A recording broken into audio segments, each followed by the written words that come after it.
চলো রমা কাকিমাদের বাড়িতে গিয়ে আমরা টিভি দেখবো। হ্যাঁ রমার মা, ও রমার মা। হ্যাঁ বলো, আমাদের টিভিটা না 2 দিন হলো খারাপ হয়ে গেছে, আর ও খুব কার্টুন দেখবে বলছে, একটু দেখতে দাও না।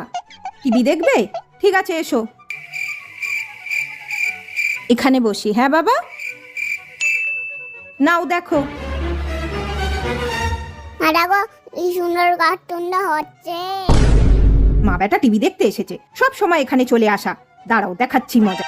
লাইনটাই অফ করে দিই, তাহলে মা বেটা আর টিভি দেখতে পারবে না। দেখো এবার কত কার্টুন দেখবে। কারেন্ট চলে গেল তো, তোমরা আর কি করে টিভি দেখবে?